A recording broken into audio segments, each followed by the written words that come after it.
BTS와 블랙핑크는 훌륭한 퍼포먼스와 저절로 흥얼거리게 만드는 노랫말로 전 세계를 사로잡았습니다. 오징어 게임, 킹덤 등의 한국 드라마는 다른 나라에서는 상상도 못한 독특한 컨셉으로 전 세계 시청자들의 눈을 사로잡았습니다. 그런데 현재 미국은 의도치 않게 물 건너온 한국산 생물체 때문에 생태계가 초토화되고 있습니다. 미국 정부가 앞장서서 퇴치 중인 이 생물체들의 정체는 무엇일까요?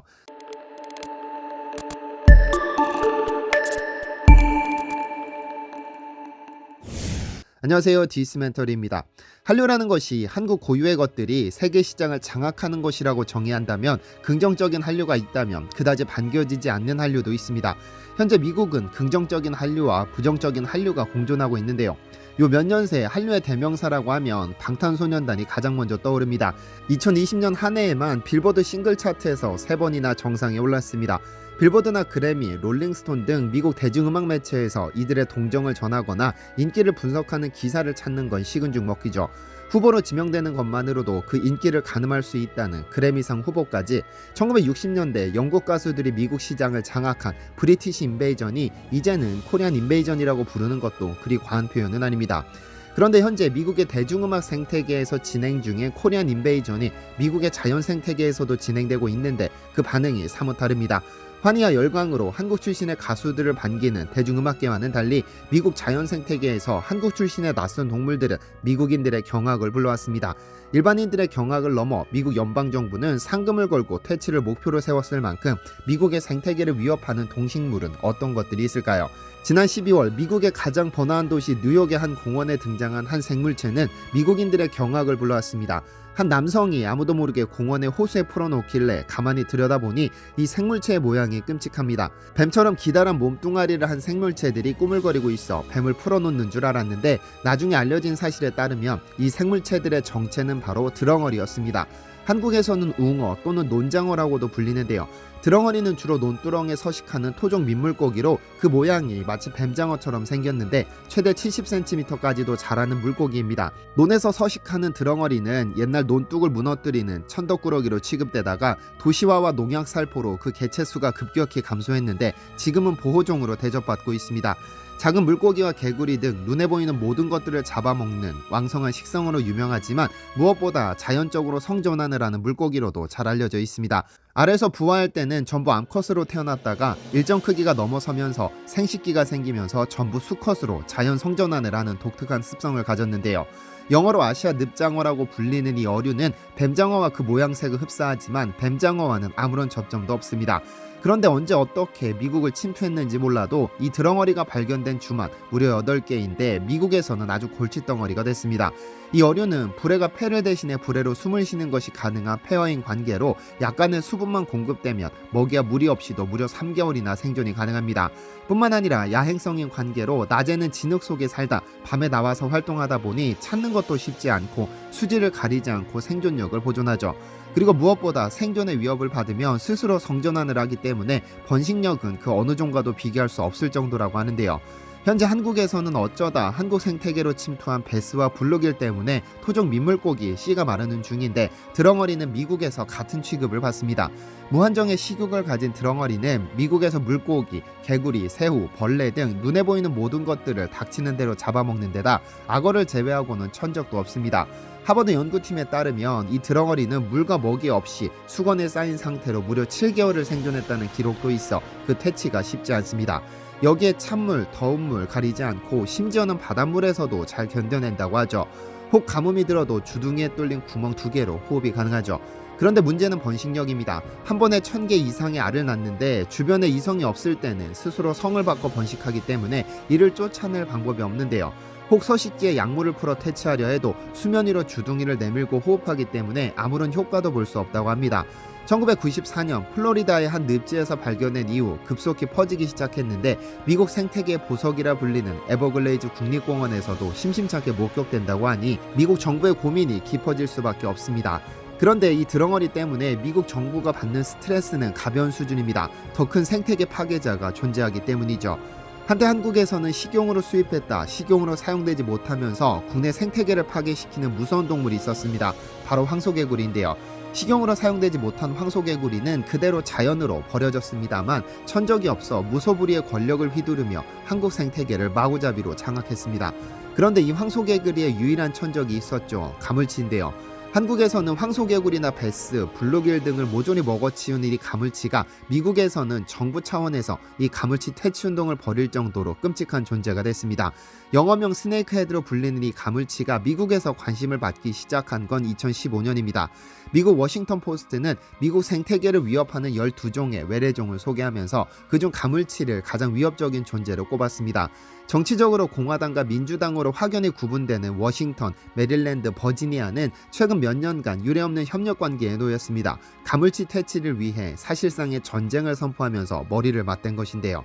현재 한국에서는 베스나 블루길 등 미국 출신의 외래종이 민물 생태계를 파괴시키는 주범으로 꼽히고 있습니다. 우연히 한국의 강물에 방생된 몇 마리의 베스는 특유의 왕성한 번식력을 뽐내면서 말 그대로 자연 생태계를 잘근잘근 씹어먹었습니다.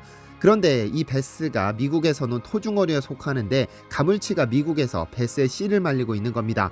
평균 2kg의 베스보다 최대 4배까지 성장하는 가물치는 베스 치어를 닥치는 대로 먹어 치워버렸는데 포토맥강에서 잡힌 가물치의 배에서 소화되지도 않은 베스가 셀 수 없이 발견됐다고 하죠. 그런데 문제는 무지막지한 식성 외에도 그 외형이 너무 끔찍했던 겁니다. 스네이크 헤드라고 불리는 이유도 가물치의 대가리가 뱀의 모양을 하고 있기 때문인데 일각에서는 가물치를 프랑켄슈타인 물고기라고 부르고 있습니다. 물론 이 가물치가 한국에서만 서식하는 고유의 종은 아닙니다만 이 물고기가 미국에 흘러간 이유가 황당합니다. 한 미국인 여성은 가물치가 보양식으로 훌륭하다는 소식을 접하고는 어렵게 가물치 몇 마리를 구했습니다.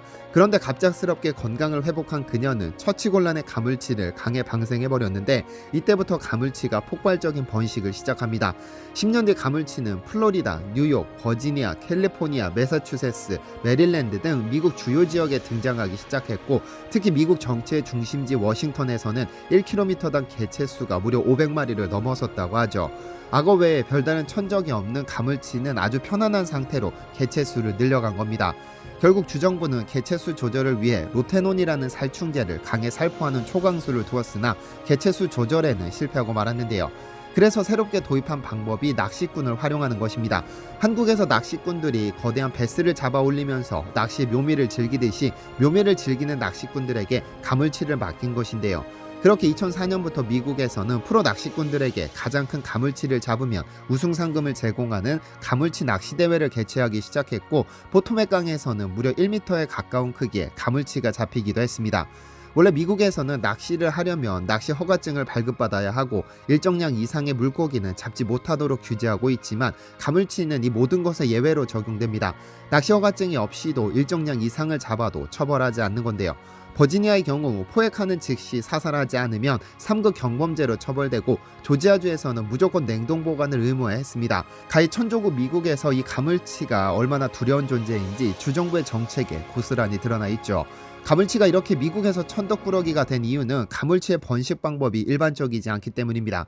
보통의 물고기는 어미가 알을 보호하다가 부화한 후 일정 시간이 지나면 떠나지만 가물치는 어미가 아닌 아비가 산란하고 치어로 성장할 때까지 거대한 몸집을 방패막이 삼아 지켜주는 것으로 알려졌습니다.